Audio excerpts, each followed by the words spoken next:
ناظرین السلام علیکم، میں ہوں ذیشان علی۔ آج ہم دین اسلام میں نماز کے بعد دوسری اہم ترین عبادت روزے کی عظمت اور اہمیت کے بارے میں گفتگو کریں گے۔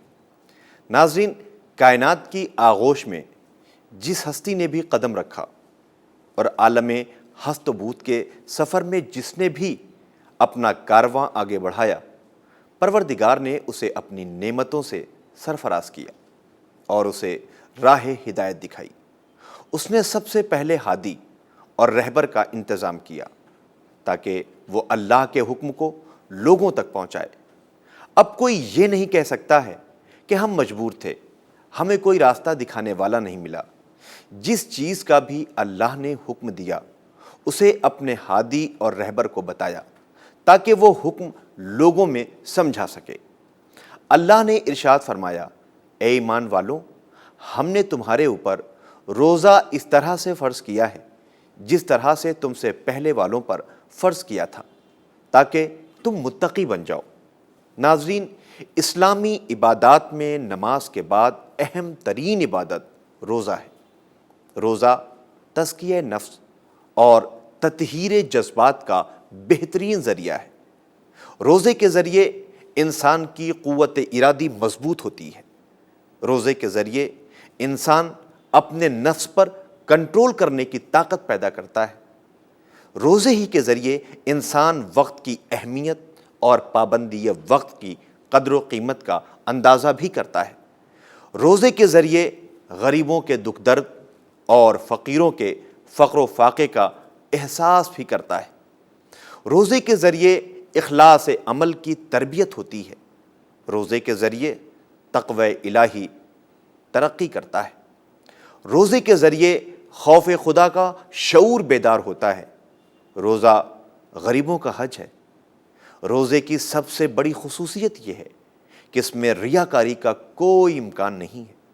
کھلی ہوئی بات ہے کہ ریاکاری عمل میں ہوتی ہے، نیت میں نہیں، اور یہی وجہ ہے کہ حدیث قدسی میں ارشاد ہوا ہے کہ روزہ صرف میرے لیے ہے اور میں ہی اس کی جزا دینے والا ہوں۔ روزے کا دوسرا امتیاز یہ ہے کہ روزہ عبادت ہونے کے باوجود زندگی کے کسی معاملے میں دخل انداز نہیں ہوتا ہے۔ نماز روزے سے اہم عبادت ہے، لیکن اس کی نزاکت کا یہ عالم ہے کہ لیٹنا سونا تو بڑی بات ہے، دو جملے زبان سے نکالنا بھی گوارا نہیں کرتی۔ لیکن روزے میں اس قدر وسعت و گنجائش پائی جاتی ہے کہ روزہ دار سو بھی سکتا ہے، بات بھی کر سکتا ہے، آرام بھی کر سکتا ہے، تجارت بھی کر سکتا ہے، کھیتی بھی کر سکتا ہے اور ملازمت بھی کر سکتا ہے۔ زندگی کا ہر جائز کام انجام دے سکتا ہے اور اس سے اس کی عبادت میں کوئی خلل یا عیب پیدا نہیں ہوتا ہے۔ اور یہی وجہ ہے کہ سرکار دو عالم پیغمبر اسلام صلی اللہ علیہ وآلہ وسلم نے آخر شعبان کے خطبہ جمعہ میں روزے کے فضائل کا تذکرہ کرتے ہوئے فرمایا تھا کہ اس ماہ میں تمہاری ہر سانس تسبیح کا ثواب رکھتی ہے اور ہر نیند عبادت ہے۔ اس میں اعمال قبول اور دعائیں پوری ہوتی ہیں۔ روزے کے بارے میں پیغمبر اسلام حضرت محمد مصطفیٰ صلی اللہ علیہ وآلہ وسلم رسول اکرم کا ارشاد ہے، اے لوگوں، پروردگار کا مہینہ ماہ سیام رمضان المبارک تمہاری طرف برکت، رحمت اور مغفرت لے کر آیا ہے۔ رمضان المبارک وہ مہینہ ہے جو خدا کے نزدیک سب مہینوں سے افضل ہے۔ اس کے دن تمام دنوں سے بہتر ہیں، اس کی راتیں تمام راتوں سے افضل ہیں۔ تمہیں اس مہینے میں خدا کی ضیافت کے لیے بلایا گیا ہے۔ اس مہینے میں تمہیں اللہ کی تکریم سے نوازا گیا ہے۔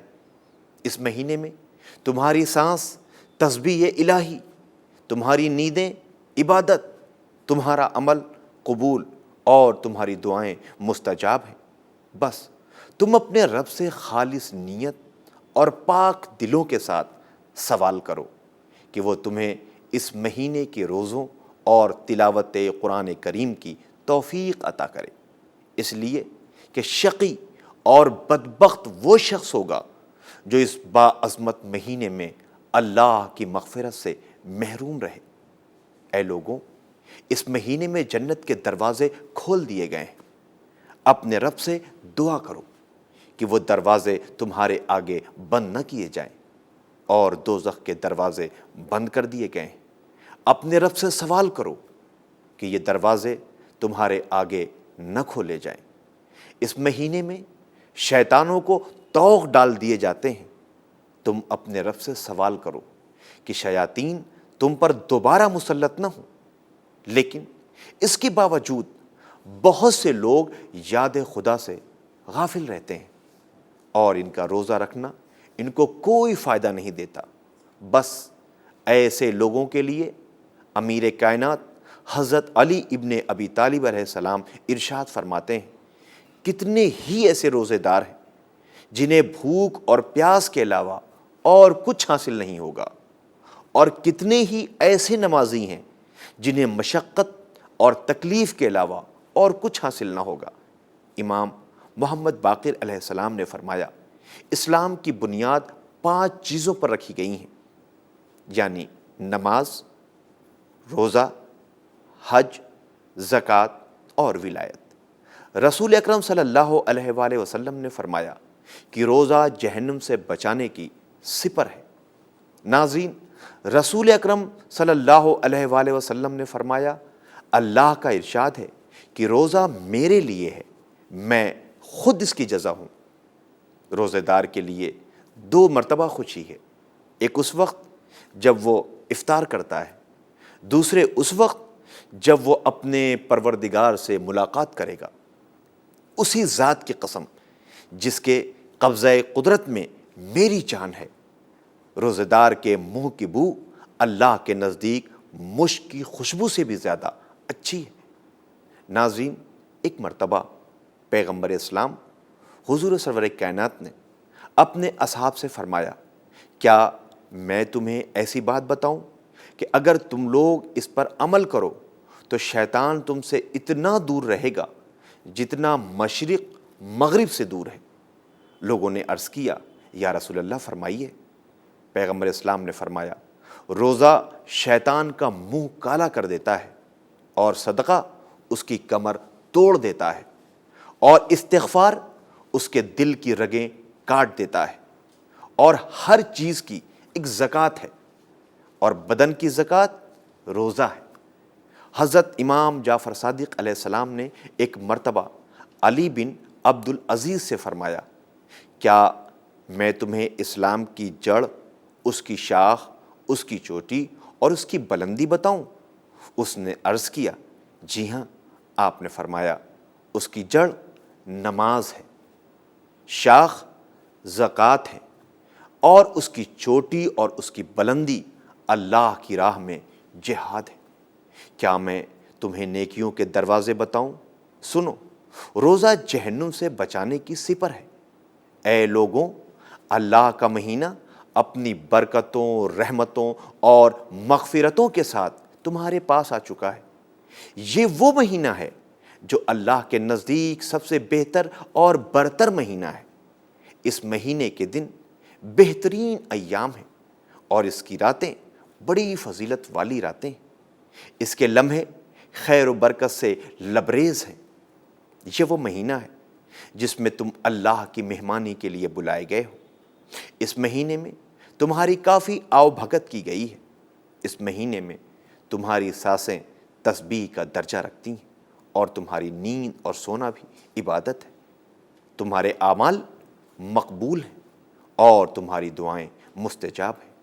لہٰذا تم سچی نیتوں اور پاک دل کے ساتھ اللہ سے دعا کرو کہ وہ تمہیں اس مہینے میں واقعی طور پر روزہ رکھنے میں کامیاب کرے۔ اور یہ جان لو کہ بدبخت ہے وہ انسان، وہ شخص جو اس عظیم مہینے میں اللہ کی بخشش سے محروم رہ جائے۔ اس مہینے میں اپنی بھوک اور پیاس کے ذریعے قیامت کی بھوک اور پیاس کو یاد کرو۔ اپنے بڑوں کا احترام کرو، اپنے چھوٹوں کے ساتھ مہربانی سے پیش آؤ، رشتہ داروں اور عزیزوں کے ساتھ مہربانی کرو، رحم کرو، اور ان کا خیال رکھو۔ اور اپنی زبان کو غلط باتوں سے بچاؤ، اور اسی طرح غلط چیزوں اور کسی کی ناموس، اس کی عزت کی طرف نظریں نہ اٹھاؤ۔ بیہودہ آواز اور غلط باتوں کو ہرگز نہ سنو۔ یتیم بچوں پر شفقت کرو اور ان کے ساتھ نرمی سے پیش آؤ، تاکہ تمہارے یتیموں کے ساتھ نرمی برتی جائے، اور اپنے گناہوں کے لیے اللہ سے توبہ کرو، اور اپنی نمازوں میں دعا کے لیے ہاتھوں کو پھیلا دو، کیونکہ یہی وہ بہترین اوقات ہے جب اللہ اپنے بندوں کو رحمت بھری نگاہوں سے دیکھتا ہے اور ان پر نظر کرم فرماتا ہے، ان کی فریادوں کو سنتا ہے اور ان کے پکارنے پر جواب دیتا ہے اور ان کی دعاؤں کو قبول کرتا ہے۔ اسی کے ساتھ ناظرین، ہم خالق کائنات، مالک کائنات، خالق ارض و سما، مالک کون و مکان، لائق حمد و ثنا، اپنے خالق کی بارگاہ میں دعا گو ہیں، پروردگار ہم سب کی توفیقات میں اضافہ کرے۔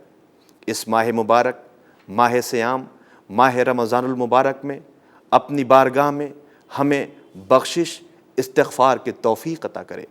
پروردگار ہماری عبادتوں کو خضوع و خشوع عطا کرے، ہم سب کی توفیقات میں اضافہ کرے۔